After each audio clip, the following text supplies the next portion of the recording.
শাওয়াল আমার মামা করে ডাকছে। আমি পিছে ঘুরে তাকায় দেখছি শাওয়াল নাই, গর্ত থেকে মামা করে ডাকছে।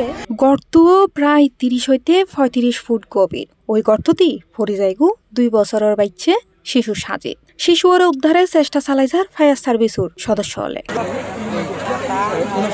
ডিসেম্বরের ১২ তারিখ বেলা ১টার দিকে ঘটনাগান ঘটে রাজশাহীর তানোরত। বাচ্চার নাম সাজিদ, বাফর নাম রাকিব, বাড়ি রাজশাহী তানোর উপজেলার কোয়েলহাট পূর্বপাড়া গ্রামত।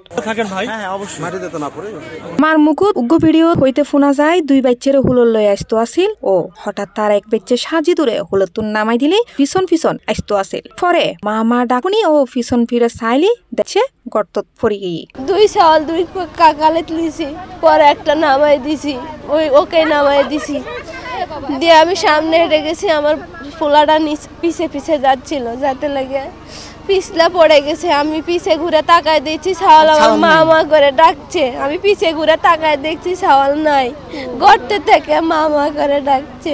স্থানীয় মানুষজনে হয় রাজশাহী তানোর উপজেলার পছন্দর ইউনিয়নের এই গ্রামত ভূগর্ভস্থ পানির স্তর নিচে নামে গিয়ে এই এলাকাত এখন গভীর নলকূপ বয়ের বিষয়ে নিষেধাজ্ঞা আছে। এই অবস্থার মধ্যে কোয়েলহাট গ্রামের কসির উদ্দিন নামের এক ব্যক্তি তার জমিত পানির স্তর পাওয়া যায় কিনা ইয়েন যাচাই করি ফেললে গর্ত খনন করছিল। ওই গর্ত ভরাট গজ্জিল, কিন্তু বর্ষাত মেডি বই যায় নতুন করি গর্ত হয়। আর ওই গর্ততেই পড়ে যায়গু শিশু সাজিদ। খবর পাই ফায়ার সার্ভিস কর্মী হলে ঘটনাস্থলত পৌঁছে স্থানীয় লরে ফোয়ারে লই উদ্ধার কাজ শুরু করে। বিয়েলে ৪টার দিকেও তারা হয়ে শিশুর সারা পাওয়া যায়।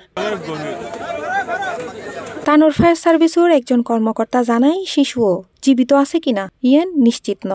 এক্সকেভেটর দিয়ে মাটি কুড়াওয়ার যত দ্রুত সম্ভব তারে উদ্ধার করতে ইতারা সর্বোচ্চ চেষ্টা করে এবং শিশু হলে অক্সিজেন পৌঁছায় দেয়।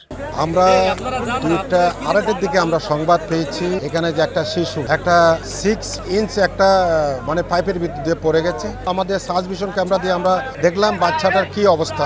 তো আমরা যতটুকু দেখছি প্রায় 35 থেকে 40 মিনিটে বাচ্চাটা পড়ে আছে। তো আমরা তাৎক্ষণিক দেখলাম যে আমরা যদি অক্ষত যদি ভিকটিম যদি আমরা উদ্ধার করতে চাই তাহলে আমাদের এক্সকেভেটর ছাড়া একে উদ্ধার করা সম্ভব না। মনে করি ভিকটিম হয়তো জীবিত আছে, এই জন্য আমরা এক্সকেভেটরের মাধ্যমে মাটি খনন করে আমরা ভিকটিম আমরা উদ্ধার করার চেষ্টা করছি।